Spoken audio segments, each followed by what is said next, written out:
Donc dernière vidéo sur le mode commande, parce qu'il n'y a pas besoin de faire plus de vidéos là-dessus, je pense. Je vous ai donc montré qu'en basculant sur le mode commande, déjà je vous ai expliqué comment en basculer sur le mode commande et revenir sur le mode édition et vice-versa. Ensuite, je vous ai montré qu'on pouvait faire des raccourcis clavier. Je vous en ai montré deux au niveau des cellules en faisant un A pour générer une cellule au-dessus et faisant un B pour générer les cellules en bas. Et je vous ai montré deux autres raccourcis clavier pour basculer d'un type de cellule à l'autre, donc soit un type code, soit un type markdown, avec soit M pour passer en markdown, soit Y pour passer en code. Quand je vous dis qu'il y a deux types de cellules, en fait, il y en a quatre, mais ne prenez pas les deux dernières en compte. On n'utilise franchement que celle-là. En tout cas, moi, j'utilise que celle-là.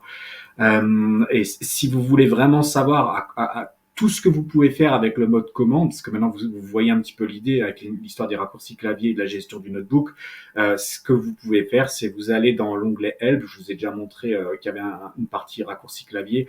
Ici, vous avez Keyboard Shortcut, donc qui veut dire raccourci clavier. Je vais appuyer sur la touche H pour qu'il m'ouvre ça. Et donc maintenant, vous voyez tous les raccourcis clavier qu'il y a et il me les a séparés en deux. Vous voyez bien, il y a écrit ici mode commande avec tous les raccourcis clavier possibles en mode commande. Donc il y avait le A que je vous ai expliqué, il y avait le B que je vous ai expliqué, il y a forcément le Y et le M quelque part. Y ici, transformer une cellule en code, transformer une cellule en markdown. Qu'est-ce qu'il a dit pour A? Insérer une cellule avant, insérer une cellule après. Mais vous voyez qu'il y en avait d'autres. Je ne vais pas toutes vous les montrer. Je vous montre où c'est et ensuite vous voyez en tout cas à quoi peut servir le mode commande. Et ben ça permet avec des raccourcis clavier de naviguer, de faire des choses avec votre notebook.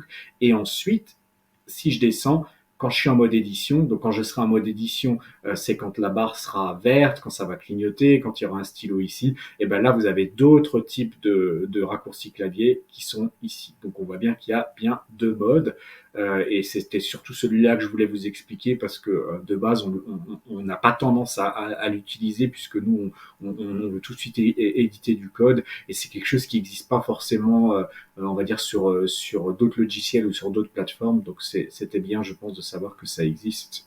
Voilà, donc vous savez vous savez qu'il y a deux modes sous un Jupyter Notebook et là vous avez tout le listing pour le mode commande et pour le mode édition.